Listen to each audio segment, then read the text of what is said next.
নমস্কার বন্ধুরা, আজ আমি তোমাদের সাথে ভাগ করে নিতে চলেছি মামুনির হাতে ঘরোয়া পদ্ধতিতে বাসন্তী পোলাও আমরা কিভাবে রান্না করব। তাহলে চলো দেখে নেওয়া যাক। প্রথমেই আমরা 700 গ্রাম গোবিন্দভোগ চাল নিয়ে নেব। সেটা ভালো করে বেছে নেব যাতে কোনো কাঁকড় না থাকে। অবশ্যই ভালো চাল তোমরা ব্যবহার করো, তাতে টেস্ট আরও ভালো হবে। এরপর আমরা চালগুলিকে ভালো করে ধুয়ে নেব যতক্ষণ না পর্যন্ত চালটা ভালোভাবে পরিষ্কার হচ্ছে। এরপরে আমরা বাসন্তী পোলাওয়ের পরবর্তী উপকরণগুলি গুছিয়ে নেব। যেমন আমাদের প্রথমেই লাগছে বড় 2 চামচ হলুদ গুঁড়ো এবং ছোট 1 চা চামচ লঙ্কার গুঁড়ো এবং 1 চা চামচ আমাদের গরম মশলা গুঁড়ো এবং পরিমাণ মতো লবণ আমরা নিয়ে নেব।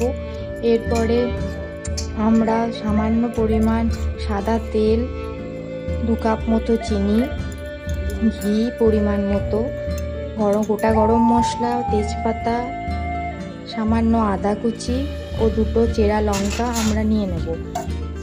এরপরে আমাদের চালটিকে ভালো করে শুকিয়ে নিয়ে হলুদ গুঁড়ো, লঙ্কার গুঁড়ো, গরম মশলা, আদা কুচি, লঙ্কা এগুলো সব আমরা ভালোভাবে চিনি, ঘি ও সাদা তেলের সহকারে ভালোভাবে মেখে নেব এবং কিছুক্ষণের জন্য ঢাকা দিয়ে রেখে দেবো।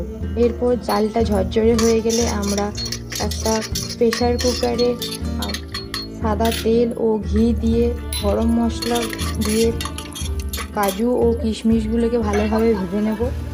এরপরে আমরা সেই মেখে রাখা যে মিশ্রণের চালটি আমরা দিয়ে দেবো কুকারের মধ্যে এবং এই চালের সমপরিমাণ জল আমরা এখানে মোটামুটি 10 কাপ মতো জল নিয়েছি, যা প্রথমেই আমরা গরম করে রেখেছিলাম।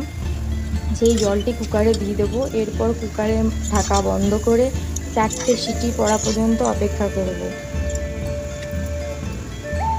এখন আমাদের তৈরি হয়ে গেছে প্রেসার কুকারে ঘরোয়া পদ্ধতিতে আমার মামুনির হাতে সেই বাসন্তী পোলাও। অত্যন্ত সুস্বাদু এই পোলাও, তোমরা একবার ঘরে বানিয়ে দেখো। অবশ্যই জানিও কেমন লাগলো। ধন্যবাদ।